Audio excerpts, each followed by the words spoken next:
giving our kids free access to social media and phones at young ages. They are not ready for it. Their minds cannot cope with the dopamine. They can only have it up to a certain hour, and you take it away. They're children. You can take the phone away. We've got to intervene as parents. But as companies, we now have to deal with the influx of kids that are coming into our companies with addiction. Watch, I see it all the time. Walk through any office. You'll see the older employees have their phones on the sides of their computers as they're working. You'll see the youngest employees have their phones face up in front of their keyboards between their arms as they're working. And this is how they work.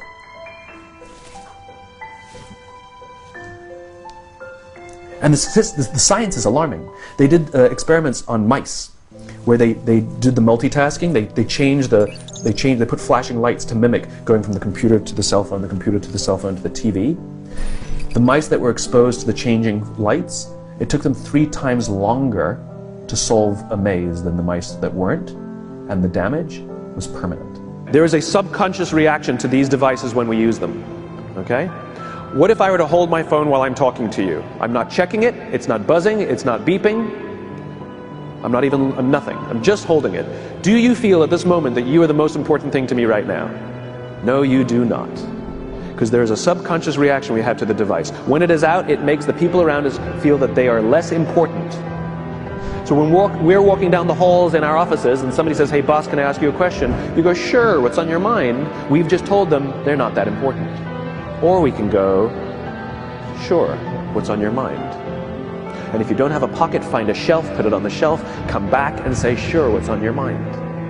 When we show up to a meeting, or a lunch, or a dinner, with our colleagues, our clients, or our friends, or our families, and we put the phone on the table, we have announced to everyone in the room that they are not that important to us. And by the way, putting the phone upside down is not more polite.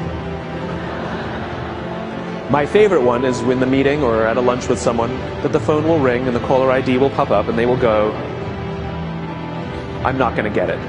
Oh, so magnanimous! Oh, I'm lucky to eat with you today. Or they could just put the damn thing away. You can tell how addicted we are. When somebody pulls out their phone when you're with them, how uncomfortable does that make us feel? You're walking down the street with someone, they pull their phone out. We feel stupid, so what do? We pull our phones out. We're so addicted. Somebody goes to the bathroom when we're at dinner, and what do we have to sit there by ourselves? God forbid we should look around the room for 5 minutes. We pull our phones out. Meetings. Awful. What do we do when a meeting happens, right? Everybody's sitting waiting for the meeting to start. Bob's running a few minutes late. Bob's here? Okay, start the meeting.